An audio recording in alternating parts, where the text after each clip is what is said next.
Okay, well let's get started. I'm looking forward to tonight. We've had Rick with us several times, and I remember many years ago there was kind of a debate. I called it the Lawrence versus the Lawrence. It was Ken Lawrence had just written a an article about some covers and stories of the people regarding the Wake Island uh, battle in Japan. I mean, in World War II. When it was right in the beginning of the war, and they were overrun, and they came, enemy came in and executed most of them. It was just a real mess. And he was telling these stories. And then the other side of the debate was Mike Lawrence saying, this is a hobby about, perforations and stamps and this and this and this. We don't need all that information off the internet. And I'm thinking, Ken Lawrence came back and he just, really nicely said, this is humanity. These are people, and he went through it. And I wrote about it in the newsletter, and we got a lot of support for that kind of thing. And this is what I see Rick doing now. Um, and we have gotten beyond stamps. I mean, postal history, and we can use ephemera and exhibits and maps and postcards. And Rick, you're even talking about the crooks, and I, thi- I think that it is, the personalities, the forgers and stuff. That famous Belgian guy. I don't think he was a forger, but he was very involved in promoting the hobby. And we have, our people here, the early 1900s and the American shows. So I think it's a very important thing. But let me just tell you about Rick. He's a regular contributor to the American Philatelic magazine, and he won the 2025 USS Barbara Mueller Award, which recognizes the writer of the best article appearing in the American Philatelist during the previous year. And I was saying, it isn't anything about perforations really, except maybe if they're fake, but it's showing that the hobby is appreciating this kind of interest and this kind of research. Um, Barrett has been collecting stamps for the past 57 years, and he's worked at a stamp store for 3 years as a youngster. His first mail order ad was in 1972. He joined the APS in 1982 and is a member of several other collecting organizations. He loves sharing interesting philatelic stories, many of them uncovered at the American Philatelic Research Library. His first book, Buffalo Cinderellas, was wonderfully received and has won 2 awards, including the APS Gold Medal Literature Award. The high quality hardcover is available at the APS gift store and the APS website. And since I have a weakness for World's Fairs and family in Buffalo, here it is, and I welcome it. If any of you are too cheap to buy it, you can come and borrow it from me, but I think it's well worth it. And Rick, are you still selling some of those Cinderellas as well? Definitely, Yeah, yeah. yeah. Yeah, When he came out here, I think Mike Moreno helped bring this about. that's right. We had a special meeting and a third meeting for that, or a second meeting back then, and we had a good show. And I was able to pick up many of the Cinderellas that I like that match the stories, in the book. Um, His APS Chatty Award-winning Stamp Chat presents about William Hale, the wild life of a philatelic swindler. It can be viewed on the APS YouTube channel, and many of his previous twists can be enjoyed on the PSSC U.S. Tube channel. So that is where you can find a lot of these, and these are being recorded and will be available as well as I think you also send in your slides too in the past. Yep. So slide. I'm not sure, but Yeah, they'll be up to you, but okay, we're good, always Rick. looking forward to it. And so, do you want questions before, or I mean, during or after? After would be great. Yeah. After is fine. Okay. Then what we'll do is we will mute and we'll be ready to go.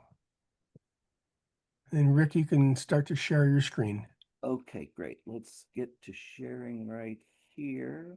And I'm going to hope you can see that. Yes. Okay, great. All right, one more thing. There we go. All right. Well, thank you for your introduction, Paul. I certainly appreciate your kind words, and it's always a treat to be in the Philatelic Society of Lancaster County. I see a lot of wonderful, familiar faces, and thank you for being here. And I guess I'll dive right in. Um, I hope you enjoyed the topic tonight, the post office, everyone's servant. It's a bit different from my norm, and as many of you know, I usually talk about interesting philatelic personalities from years ago, and here are some of them. I'm gonna do this real fast because I can't see what I'm sharing. So let's go to, okay, can you see this? Yep. You got all Okay, you got all the players there. there you go. Okay, well Subjects. then I'm on board with you. Mm-hmm. All right, so I'm actually researching the lives of three more to share in 2026 and the spring of 2027. I somehow come across something about various people when reading old stamp journals, which I just love to do. And when I feel a strong inner pull to learn more, my excitement seems to grow organically and curiosity takes over, and I wind up on another adventure that can fascinate me for months or years. And as I said, this one's a little different. And I thought I'd provide some background first on how the idea came to me. And it started on one of my visits to Bellefonte, Pennsylvania, and the American Philatelic Society. I go about once a year for 2 or 3 days and set up my workstation right there at the table on that second floor of the American Philatelic Research Library. And it's always a wonderful experience. The staff is great. It's quiet. I'm just in heaven exploring the stacks to find my material for my presentations and articles. And sometimes I get a little sidetracked. I'll text pictures home to my dear wife Christine to show her what part of my day is like. And one of the thrills of it for me is that I'll never know what I'm going to find there.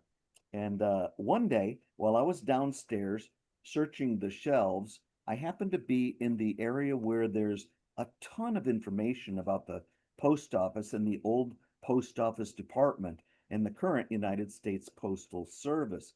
Not just hardcovers and softcover books, but things like this also, and old postal bulletins, which are great reference materials that provide terrific insight and information about the post office and various facets of their duties.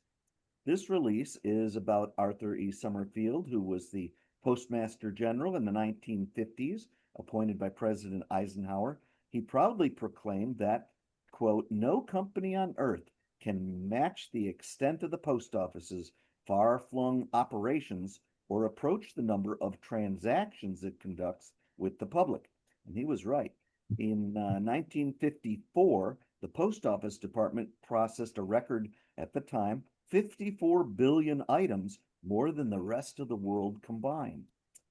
This notice focuses on the efforts of postal inspectors to keep the mails safe from thieves and scammers, as they say. One interesting statistic reflected that 97% of all cases brought to court by postal inspectors were successfully prosecuted. Some of the releases even have a philatelic slant, which is quite interesting, of course, to collectors like us. And I particularly like the friendly historical nature of these, which provide a glimpse into how things were about 75 years ago. So, while in that area, the research library, I was kind of startled when I saw a familiar yellow spine, and I was surprised to come across this, the July 1954 issue of National Geographic. I thought, why in the heck would the APRL have a National Geographic magazine? And as you may recall, everyone seemed to subscribe to National Geographic when we were growing up. They were in practically every living room. Some folks had them on shelves in the den. Numerous households in America got them in the mail each month. And libraries everywhere had tons of them. And I remember my late Uncle Clark saying that if everybody threw out their National Geographics on the same day, the weight alone would shift the planet's tectonic plates and there'd be earthquakes and tsunamis. But anyway, regarding the one that I found at the research library, like most issues of the magazine, it had the usual stories about exploring mountain peaks and features on ocean life, etc. Yet at the back of this issue was a magnificent story called Everyone's Servant, the Post Office. And I must say that I was drawn in because of the numerous photos and illustrations, many which I'm going to show here tonight. The extensive 32-page feature covered a wide variety of aspects of the department's massive operations and staff. Why, there's a famous quote by philosopher and psychologist William James in the late 1800s. He said, "As long as there are postmen, life will have zest." So, when I got home, I bought my own copy of that July 1954 issue for $8, and it provided an intriguing window into the post office back then.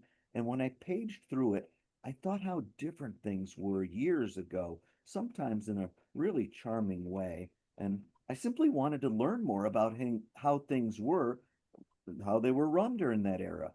And it was a time when a high volume of letters was being delivered relative to our nation's population. Today, it's obviously different. The digital age and email have reduced the number of letters being processed, and the focus is much more on package delivery. Anyway, my mind started churning, and I thought it might be neat to contrast what postal services were like back then in the 1950s with the many streamlined and more automated methods of today. So let's start with letters. And I'm going to jump around here, showing images of the past with current practices. Most mailboxes from the 1920s were painted green. Some were different styles, yet the color was familiar to the public. And there were also olive green boxes you may be familiar with called relay boxes. Those were ones that carriers locked mail in for other carriers to pick up for later delivery. And the color scheme began to more universally shift to blue around the mid 50s. America had certainly fallen in love with automobiles by that time. Car hops and drive ins were becoming commonplace in the 1950s, so the post office introduced receptacles to accept mail anytime. These are called snorkel boxes, and with a few tweaks, are still in use today. And a unique idea was hatched to put a mailbox with a foot pedal into use in 1956. They were stationed in a few cities to test them out, yet they didn't last long. And a postal official later explained, when there's snow, you can't see the pedal. And when there isn't snow, there's kids who love to pull the works apart. Later on, mailboxes were painted red and blue. This postal employee in our nation's capital is shown picking up mail at a box labeled out of town, while the one to the left of it was marked for local delivery within Washington, D.C. As a youngster in the 1960s, I remember seeing a few of these type of mailboxes here and there, yet I doubt there's many in use today. We'll move on to show carriers picking up letters that were deposited in various mailboxes from 1972 to 1977. If there was a white star on the side, like the one on the right, it meant that the scheduled pickup times were noted somewhere on the box. Of course, probably right here or maybe even on top. And these are the most commonly seen mailboxes in use today, though there are, of course, other variations, and older boxes are still in use in some locations. And the branch post office closest to me has one of these big ones, yet they've had to alter the slot to make it safe to deposit mail. I got a call from a postal employee about 30 years ago saying that a quarterly tax return I'd sent to the IRS was found outside the box, and they'd caught some youngsters drawing out letters with a coat hanger and some chewing gum on the end.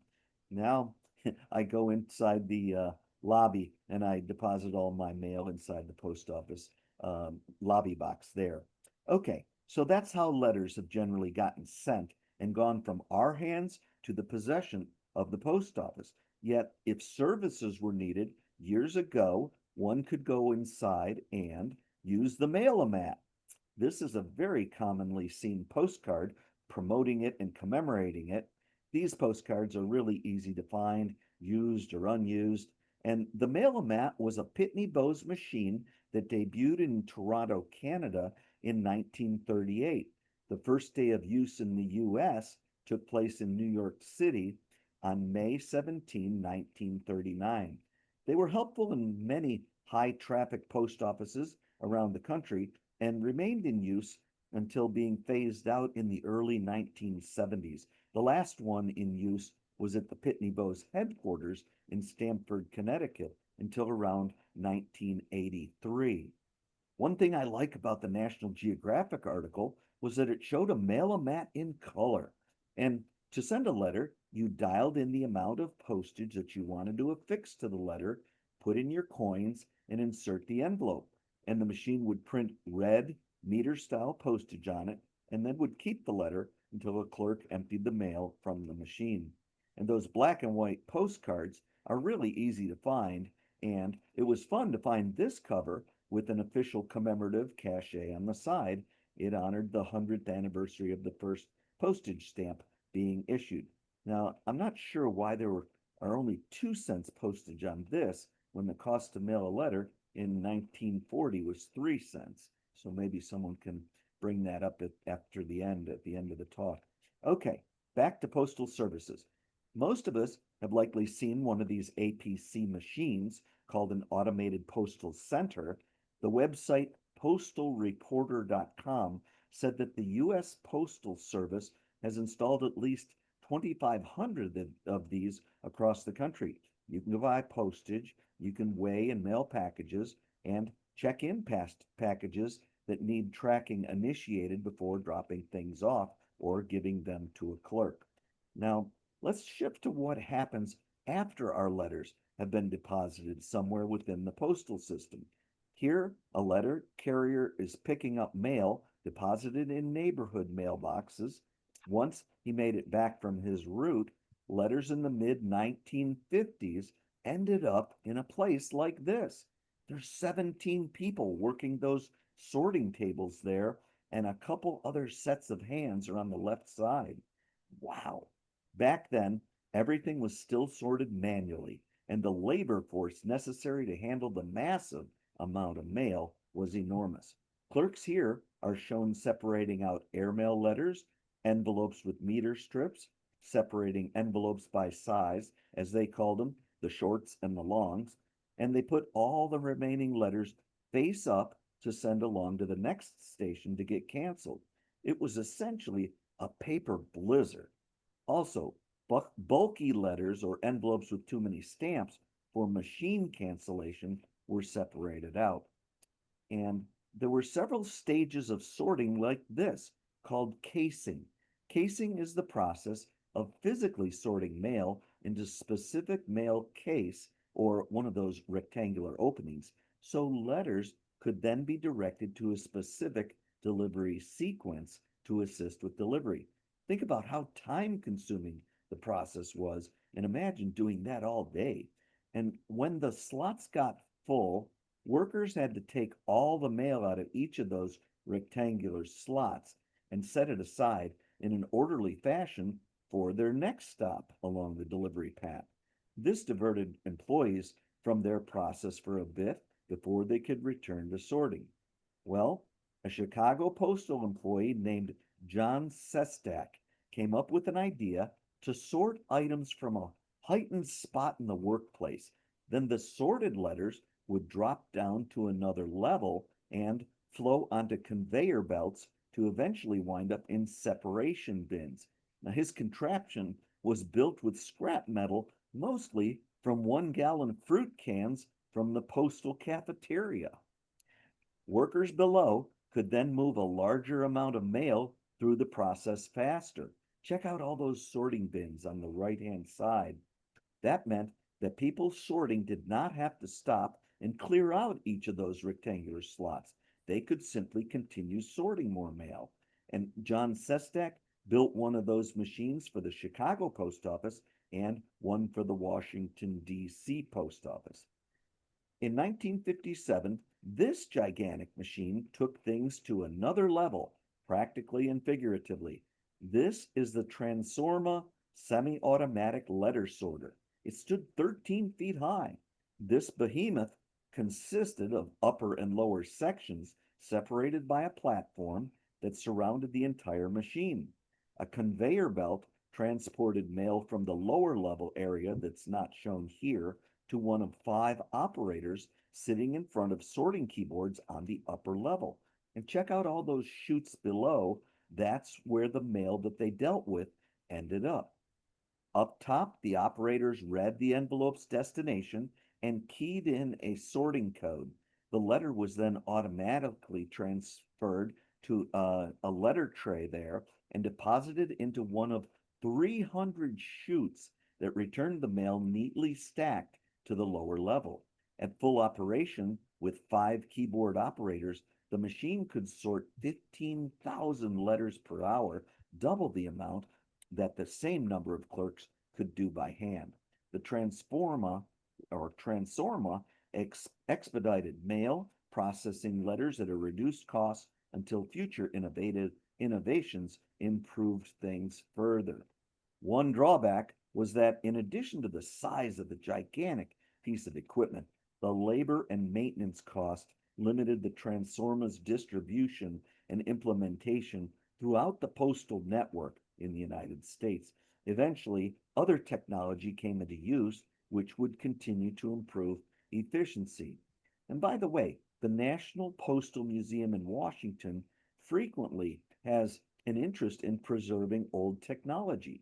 Yet, because the 15-ton machine was so incredibly huge, the museum's curators instead tracked down 2 vintage 15-foot long signs like this one shown here.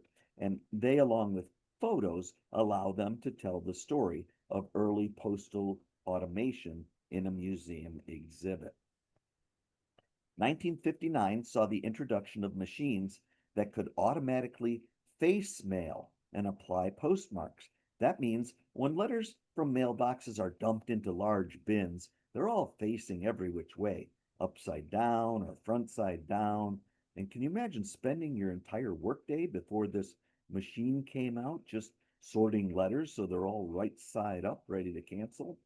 Well, this machine was obviously most welcome, and it could process up to 30,000 letters per hour.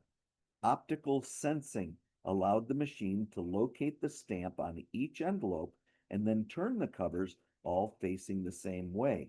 Pitney Bowes received an order for 75 of these machines in 1959, which was another huge time saver for the post office. The same year also saw the advent of an optical character reader. There was a trade show encouraging development called the Parade of Postal Progress, and the Farrington Company showcased a prototype of an automatic address reader. 3 years later, in 1962, a functioning version was tested, and several others were tried out in the next few years. By 1970, 15 optical character readers, or OCRs, were operating in 9 American cities.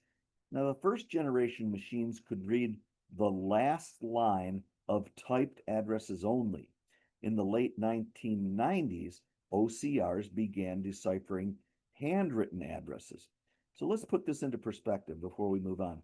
Maybe 45 years earlier, in 1954, the Assistant Postmaster General said that 60% of first-class mail was business mail with typed addresses.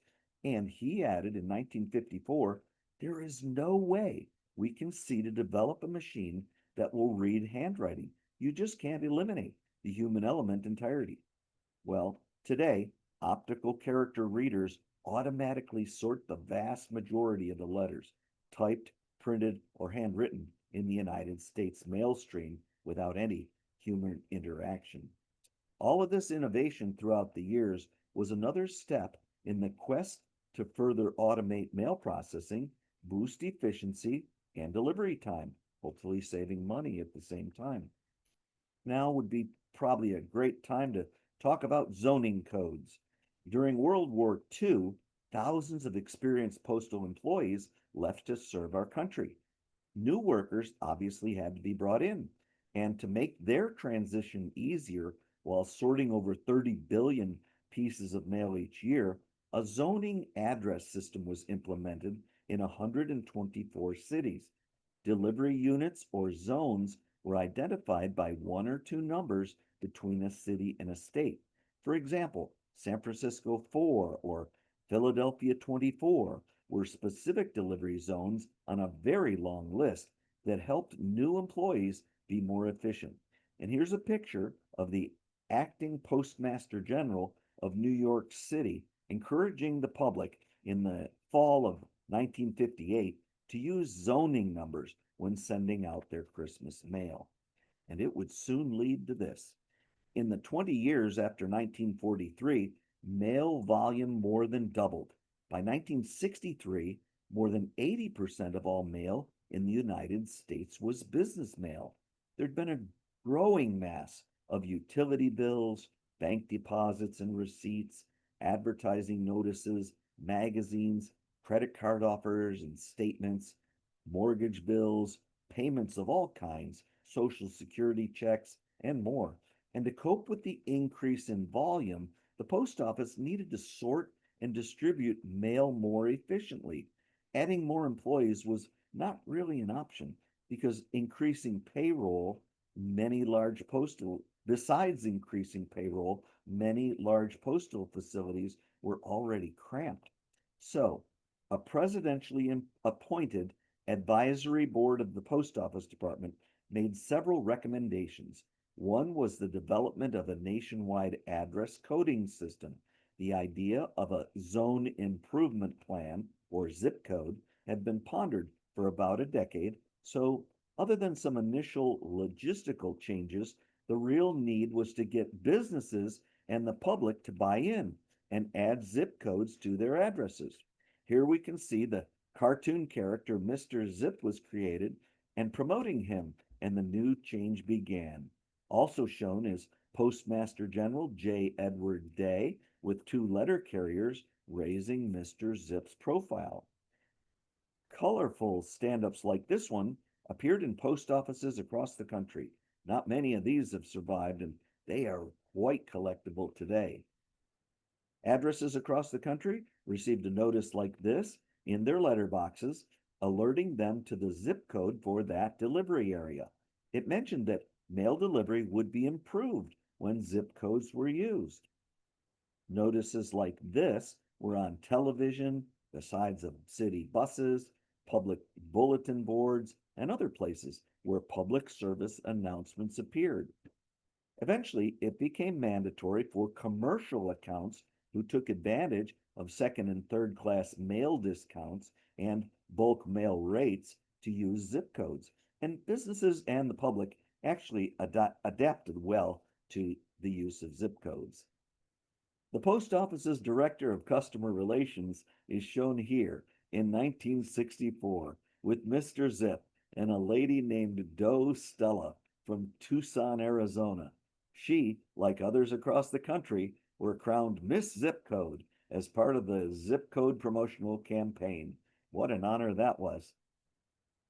Mr. Zip was a terrific spokesman for the cause, and the advantage of using zip codes was touted in this comic when he was 5 years old. This is from 1968. And I found this image online, but I haven't determined its origin yet. Now, being a collector of Cinderella stamps, I think this would have been a wonderful sheet of stamps to distribute to spread the word about Mr. Zip and zip code. There's so much great information and fun images there. Anyway, over time, the use of zip codes, the implementation of them, as well as all those various machines, sped up the sorting process. By the late 1960s, rows of postal workers sat at workstations like these. They processed mail by keying in numbers related to each letter's address. The equipment they're sitting at are called multi-position letter sorting machines, or MPLSM for short. Clerks used these 20-key keyboards to type in 2 or 3 numbers from the zip code, so the machine could then sort the mail into one of around 275 bins representing various sections of the country. The operators sorted mail at rates of 60 letters per minute. And let's check them out in action right here. You can see the arm automatically put a piece of mail in front of them, where they would have had about 1 second to key in information to direct that letter to the appropriate sorting bin. Another piece of mail would then appear before them again and again.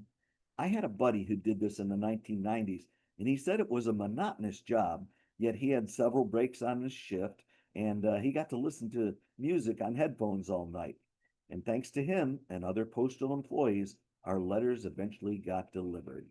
Once mail finally made it to its destination post office, the final casing was done. Here's the main workroom in the New York City Post Office in Manhattan in 1972. It was a sea of distribution cases. Now, 450 night routers processed the mail for letter carriers to deliver later in the day. Today, in many areas, carriers with routes are the ones who usually do the final casing before loading up their postal vehicles with mail. The next breakthrough in automation occurred in 1982. The post office began using its first computer-driven single-line optical character reader, or OCR. The OCR could read zip codes and convert them into barcodes, which were printed on envelopes.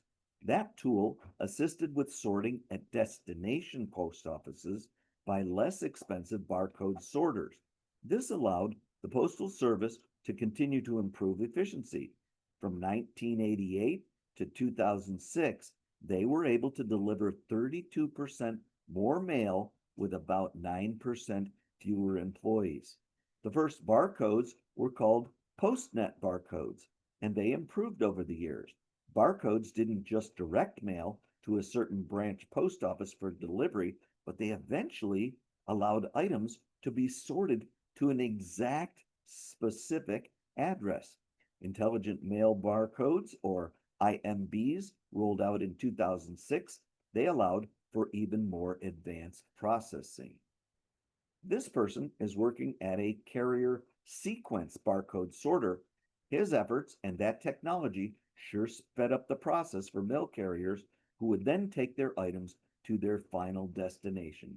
So remember how things were nearly 75 years ago? Our post office has advanced in tremendous ways from this to quicker, more automated, and efficient methods in use today. Instead of directing individual pieces of mail, a good portion of employee involvement today involves directing quantities of mail along their journey.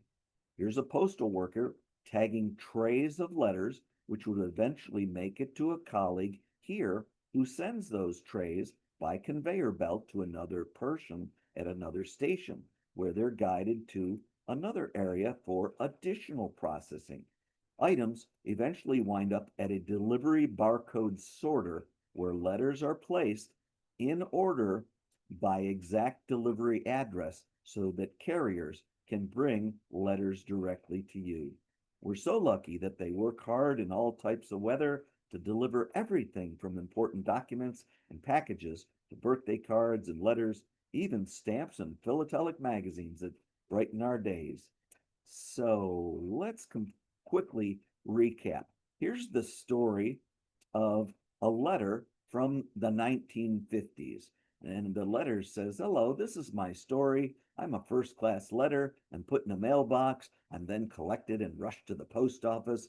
And I'm put through the stacker and postmark, probably by hand, then separated by states and sent to a secondary case where a distributor puts me in my proper place along with other letters to the same city. And I am tied out in a neat bundle." Can you imagine doing that?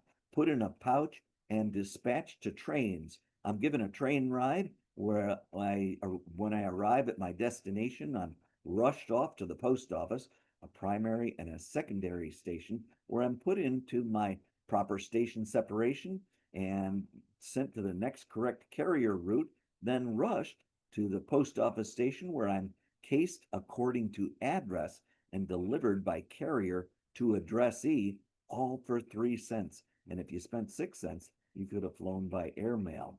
And so today, this is how it happens. It's quite different. Obviously, collection is the same. goes from that mailbox into the bins and taken to a station where postal workers send the letter through a machine that rapidly separates things by shape and takes the large envelopes and packages, culls them out for other machines to deal with, and all everything is faced, so everything's right side up. It applies as a postmark with the date and the place the letter was sorted and canceled, and that way the stamp can't be reused.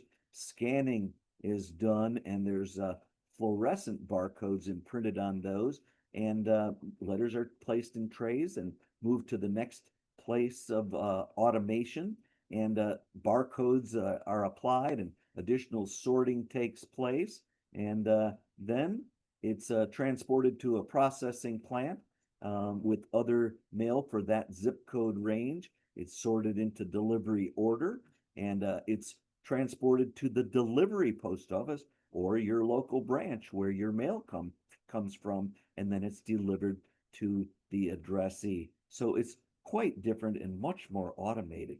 And one thing that also needs mentioning is that robotics were introduced into the process in 1997. Here are mail trays of letters being directed onto a conveyor belt, and automated guided vehicles made their debut in 2019 in various postal distribution centers, and they transported containers of mail to specific destinations for processing. We've touched extensively here on letter mail over the past several decades. So, what about package mail? What was that like years ago? Holy cow, look at those mountains of parcels. And again, processing things in the 1950s was an incredibly labor intensive ordeal. There are 14 postal employees in this picture alone. It was such a different time. This lady is swamped with packages to sort all by hand. I mean, what a mountain of packages and parcels. Today, things are organized differently in large bins for easy transporting to various sorting areas where automation would greatly assist in the delivery process. And, like letters, the massive number of packages are put on conveyor belts. Large envelopes called flats are also shown with parcels in this picture. Everything travels through the distribution center maze to a station where an employee manually faces items with barcodes on them for scanning into the system. What she's essentially doing is taking packages, putting the barcodes face up so that when it goes further down that conveyor belt, it goes underneath that scanner and it gets scanned into the USPS system. Items continue to travel along these conveyor belts where optical readers figure out where they need to go, and mail is then deposited into bins where they are transported to branches for final delivery. Maybe there's stamps or a Scott Specialized catalog inside one of those packages. By the way, we've talked a lot about postal automation in the United States. Streamlined innovations are also a big part of other postal delivery systems. Here is the largest processing center in southern Australia. And here are images from the United Kingdom, where 90% of their package mail has now been automated. What a far cry it is from those humongous piles of packages which needed sorting through manually in the 1950s. Things have shifted for all post offices due to the impact of the digital age on our lifestyles. Today, personal correspondence is primarily done by email and text. Bills are now received by email. Purchases and payments are made online, and even sensitive documents are securely signed using the internet. Plus, items in retail printed catalogs are largely offered now on websites. That means that the volume of letter processing has dropped considerably in recent times. This chart goes back 18 years, and you can see volume of mail handled went down from 212 pieces of mail in 2007 to 142 billion pieces of mail in 2019. Last year, the USPS processed 112 billion pieces of mail. So volume has dropped in almost in half in 18 years. Because of this trend, Postal Service marketing has shifted to focusing on attracting those who ship packages. Years ago, the health of the post office was secure due to their market share that they had in both the letter and parcel delivery areas. Yet today, there's so much more competition for package delivery in America. Right now, the United States Postal Service has about 32,000 retail outlets. Compare that with the massive FedEx network, which has over 48,000 drop off locations. For reference, there are 5,700 retail UPS stores. So it's imperative that technology, automation, future innovation guide the post office to remain a competitive and viable option for the public to consider.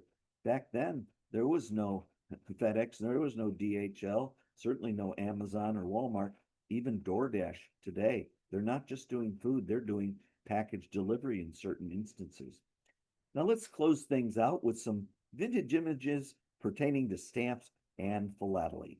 Shown here is designer Charles R. Chickering. He's working on artwork for the 1953 Gadsden Purchase U.S. stamp. That's Scott's number 1028. He combined a photograph here in the lower left of cacti from the April 1937 issue of National Geographic with a wagon train pictured in the June 1940 issue of the magazine. And if you look closely there in the upper right, you can see an earlier design that was rejected. Next, the National Geographic feature noted that in 1954, the post office sold over 23 billion postage stamps. They were all produced at the Bureau of Engraving and Printing in the nation's capital. Most were produced on rotary presses, each capable of printing 3 million stamps a day. Those blue stamps in the upper right might be at the end of the rotary press. Now, the fellow in the back is coordinating sheets of stamps that are passing over heated drums to dry the ink on newly printed stamps. The guys at work in the foreground are at a machine that applies gum from nearby vats to face down sheets. And the article also noted that large denomination stamps, $1, $2, $5 stamps, were printed in sheets on slower flatbed presses, which offered better quality control, which of course you'd want on higher denomination stamps. And here's a woman working on a coil stamp machine. The bottom of the image shows sheets with 10 stamps wide being fed into that contraption, and the eventual output is 10 rolls of stamps. Every day, the government produced 1,600 coils with 500 stamps each. Now, that size roll was for use in retail coin-operated stamp machines, often seen in post office lobbies. And many of those machines were also in retail locations like drugstores and cigar counters, where private outlets would make a penny on each sale.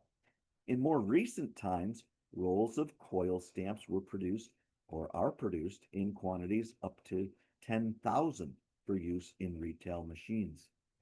In contrast, here's a picture of a Bureau of Engraving and Printing employee inspecting newly printed United We Stand stamps in 2001 after 9/11. Stamp experts were pictured in the National Geographic article. This is Henry R. Goodkind, an airmail specialist, and he is shown with fellow Philatelic Foundation Expert Committee member Louise B. Dale. She's one of the true pioneers of lady philatelists. They're examining and evaluating a stamp collection. And here's a valued stamp expert of today. That's Jonathan Topper of Topper Stamps at a Greater Houston Stamp Show, sharing his inventory and knowledge with collectors. Jonathan also has his finger on the pulse of Postal Service activities and keeps members of the Houston Philatelic Society and others informed of rate changes and other pertinent postal information. My personal interest in the post office goes back to the early 1970s. I began collecting stamps when I was 10 years old in 1968 and started working in a coin and stamp store there a couple years later outside of Buffalo, New York, where I grew up. And as a youngster, I practically memorized the H.E. Harris catalog. In 1972, when the 2-cent Cape Hatteras stamps came out, they generated a lot of interest. That release was special because it was a unique block of stamps that together formed one larger continuous scene. It was the first time a single U.S. design was perforated into 4 individual stamps in a connected block. So I begged and begged my local post office clerk to please break up sheets and sell me just the plate blocks for weeks and weeks after it came out. Well, when I had a small stack, I placed my first mail order ad, a classified ad, in Lynn's Stamp News, and I offered those 8-cent plate blocks for 25 cents each, and I learned how to do mail order. As an adult, I began doing mail order full time in 1979, and I rented P.O. Box 66262. 46 years later, I still have that mailing address for my mail order sales. It was initially at the Fairview station in Houston, which was later replaced by the university station shown there. It has really been a treat that a number of clerks at those branches over the years, since 1979, have become good friends of mine. And one lady who was there the very first day I rented my box, Terry, helped me ship thousands of orders until her last day of work, shown here, when she retired. She, along with several others at my branch, graciously signed this oversized cover that I made with the 10 postal people stamps on it. And, as I compiled this presentation, I see that the images on those stamps actually nicely reflect many activities of our postal service. There we go, of our postal service over the years. So I want to thank you for being here today. And if you'd like some ideas for further postal information, much of it historical, there are zillions of publications out there, but I want to show 4 terrific resources you might consider that I really enjoy. This is the United States Postal Service, an American History, and it is published by the USPS. It's available in their online store today. There have been several editions of this book, and it seems to be updated every few years. A new version is released from time to time. Many images that I showed here today came from this book, and so same with the information. Next is The Story of Our Post Office by Marshall Cushing. This is from 1892, and it's an absolutely amazing piece of work. It is a whopping 1,034 pages long. I first learned of this from Jonathan Topper, who was shown there in a couple slides back. It is really interesting. It's incredibly comprehensive and just a wonderful way to read about our post office of yesteryear. This one is called Special Delivery by Marcia Myers. It's a really attractive, oversized, coffee table size book. It doesn't necessarily have the depth of the others here. It is beautifully laid out, and it is a real fun one to read. I got mine at the American Philatelic Society gift shop. It was a birthday present from my late brother Dave, and I enjoyed this one too. It came out the same year as Special Delivery in 2016, and it's held up quite well. I've used information inside this book in several of my presentations and articles. So there you go. Thanks again, everyone. I hope you enjoyed the presentation and learned something as well.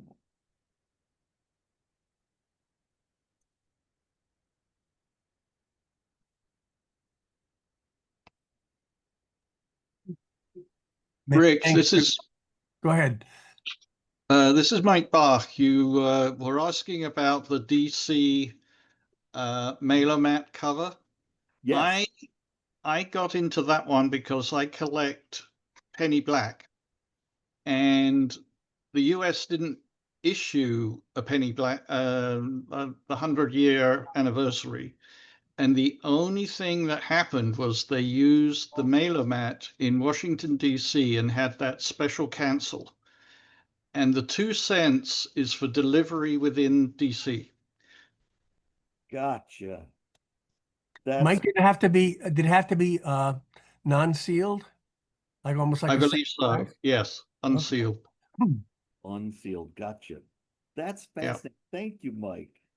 Yeah, I I was amazed when you put that up. I've got a number of those covers mailed, both within DC and further afield.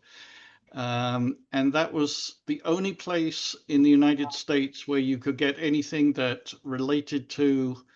There was a special exhibition in a hotel in DC, and for about 4 days, I think you could get cancels with that penny black insignia. Nice. So that's a unique kind of cover you have there. Very nice. I'm going to go to newspapers.com and look up, I don't know what month, but 1940 and see if I can find some information on that 4-day. Yeah, be May 6th. I mean, they did it on May 6th to 1940. I did a little PowerPoint presentation, which I'll send to you about it. Wonderful. Wonderful. Thanks so much. No problem. Rick, you know that zip code sheet with the little cartoons, you said they could have been nice. Could that have been like an unperforated sheet that they actually use those? I would love to find out. Yeah. I'm not even sure where I got the image. I didn't take notes.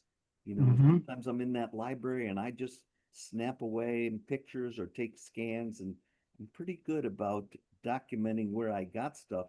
And it Yeah. may come from one of those old bulletins because it was in the same sequence, but Yeah. I It'd be love really easy to, reproduce, photocopy it, and then perf it, They would, definitely yeah, they would be absolutely. very nice labels to play I with. I put that image up in Google Pictures and at Bing.com in their pictures, and I couldn't find a match anywhere. Okay. That's something for Wilkes Pearl Club to make as a Cinderella for their stamp shows. Yeah. Yeah. Great. It was real different for me to do this one rather than the personalities, which I'm used to. Mm-hmm. So I hope it had some interest. Well, there's that slide you had where saying 19 people handled the mail. Now hardly anybody even touches it. That's right. Maybe 19 machines. That's probably Yeah. true. I know, well, probably between 5 and 10 years ago, I met the new Lancaster postmaster. We met somewhere and we're talking, and I asked her, could we get a tour for a stamp club of the facility? Yeah, yeah. Exchange information. Never heard back. I followed up, never heard back, and then I was kind of on the stage with the new postmaster at York, and talked to her about it. And yeah. I don't know. I think security, they have to really keep that in mind too. Interesting. I showed Jonathan Topper. He's such a great mentor for me. He deals mostly he sets up at stamp shows, but he deals with estates. He does a lot for, families and attorneys that have to probate an estate and provide valuations for stamp collections. But anyway, he is a member of some Houston community and employee postal, group that meets quarterly. And I'm going to do this presentation next Monday night for our Houston Stamp Club at the church we meet at. And Jonathan will be there. And he said, I'm anxious to see it because maybe we will enjoy having you do this for the postal group. And he said, I know that a lot of the folks, and they've taken tours like you're talking about. They said that they went to this one sorting distribution place with a sorter that was as long as a football field. And but he said a lot of the employees there, they don't have any idea about older postal implementation of equipment Yeah. or philately or stamp collecting. So they're really anxious to connect with Jonathan. And he said, maybe I wind up coming and showing them this at their December meeting, but I'd love to hear back from them. I think this is a show that really be good even with, the non-Philatelic audience, your different societies out there who are always looking for, the monthly speakers and things like that. And then you just hand them out each a glass scene full of stamps and who knows, you know. That's a great idea. Mm-hmm.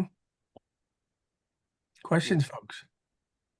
Not a question, I have a comment. Isn't it amazing that a lot of hands got away from the mail, but yet the mail has slowed down?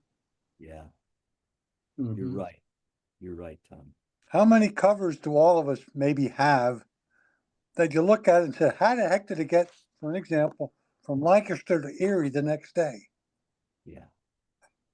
Good point.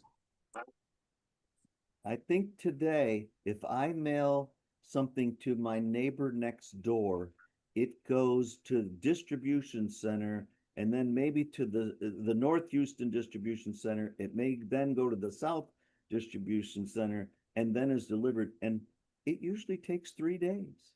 Mhm. Our mail, it goes from, I'm in the Poconos area Yeah, of Pennsylvania. It goes from here to Scranton, to Allentown, back to Scranton, back to Mountaintop or Drums, whichever. It's amazing. And yeah, yet Allentown's a hour and a half ride, and they just added 3 more hours to it. yeah. Mhm. We have show and tell at our Houston Philatelic Society meetings like you do. And I do mail order and I sent something to a fella in the United Kingdom in late August. It came back to my P.O. box. And, usually when things come back, there's one of those yellow strips, undeliverable or whatever, non-forwardable, whatever. This one came stamped. It said, it was redirected to Belize in Okay. South America and then came back to me. And I've not heard back from the fella in England. Well, Save the cover. you look at all those machines, and I think we're probably grateful that more of our mail doesn't go to Belize because we've had a few of those. Two of my bills came back the same time that I mailed the same day, undeliverable. I took them to the post office and said, "These are," they said, "Okay, just to get rid of me," and they, sent them through, and they eventually the checks were cashed. Yeah. But not everybody's like me and you guys, using checks to pay bills. And that's accounting for a lot of that business mail that you mentioned, going down the Sure. tubes in numbers. It was so much fun finding that National Geographic because, first of all, most magazine articles aren't 32 pages long.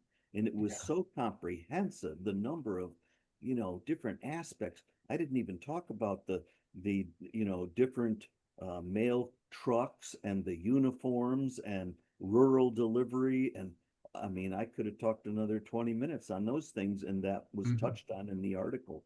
Mhm. It's a lot of fun finding that. I think National Geographic's kind of run out of different countries and things to show. But I remember even I have one, it was a full volume, about an inch thick, 1915 National Geographic on World War One in Africa. So yeah. No, it's a good magazine, yeah. And every house has them. And they have Yeah, to pay somebody to come and take them and throw them away because people don't want them, unfortunately.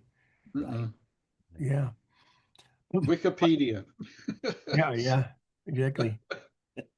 Other, I don't know, maybe it's, when our generation is gone, but I like going through, page by page Mhm. and just Sure. sitting in the chair rather than, I mean, I like seeing you guys, nothing personal, but there's nothing better than sitting in your lounge chair. Other Well, questions I, for Rick? I I scanned the whole just, 32 go ahead, Rick. pages, but I was happy to spend the $8 and find my own copy. Yeah. I have to say one more thing. Yeah. When I was growing up, I lived out in the middle of nowhere in Berks County. Mike may know it as Angelica, as they call it now, but I was out there. We didn't have those fancy looking mailboxes. I did not know what they looked like. We had the rural metal box out in the street, out the lane. So we never saw a drop box or anything until I went to school in Shillington. Going into the school in the bus, I'm like, what the hell are those? Well, what are those things? And other kids would laugh at me. That's where you put your mail. That's really, I didn't know. Yeah. I just didn't know until I got into Shillington.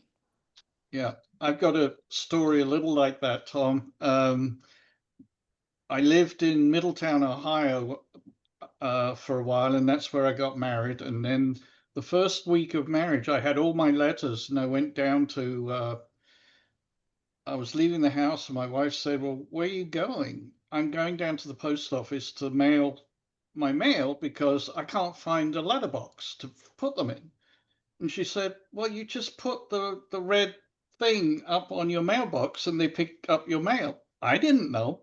Yeah. Coming from England, Yeah. I've been doing that for like 2 years. Well, then when my parents moved from the country to Shillington, you could just put it in the bottom of the door in the slot. The guy would take it. Mm-hmm. Now I come up here to the Poconos. You don't do that here. You don't have mailboxes here. You have a distribution point you walk to and get your mail and put it on. It's like being in a post office. You got a key to get your mail. But I'm like, going through it, like, geez, since 1950s, things have changed just with me. Look at that. Yeah. We're one of the few areas that still has the mail slot in the door. Wow. Yeah. Oh, wow. Yep. Where England has, Charlie lives in his new development, you have to drive to a kiosk, get out of your car, and go open it oh, up with the key. And if you have a package, it's another ordeal. Our mail comes at all times of the day, and I can't imagine, having to walk down to the kiosk, waiting for something to come in. oh. You, In you England, don't, you still, back in England, you still have mail slots in the front of your door. Do they? Okay. And mailman puts the letters through the One slot of into the, your Mm-hmm. lands on by your front door. and the dog Nice. gets it and tears it up. Yeah. Mhm. Tom, are you saying when you lived up in the boondocks, you had to go all the way down to Shillington to go to school? Yes. Wow. How long a ride was that? Well, which stops about 2 hours. Oh, We catch the bus at 5:30 in the morning, get to school at 7:30, get home at 5:30. wow, that's a long day. It was enormous. Hey, my mom was probably glad to have the four of us out of the house. Yep. Very good. I Other think, questions I- for Rick? We have Rick scheduled a couple more times. In fact, he's our first one scheduled for 2027. So we thank you. thanks so much. And and he knows when he needs speakers to come to our club. We always have something for you guys in Houston. You guys, when I'm talking to you guys, it's like being in my own club. I start to know the people. I correspond with them. It's been great. Okay. Anything else then? Oh, just very good, Rick. Enjoyed it. Good. Just another. Thank you. Does anybody have anything for show and tell? Right. Oh, what a bunch of pikers tonight. Huh. I keep getting messages that my connection is unstable. I live there's 567 units where we're at.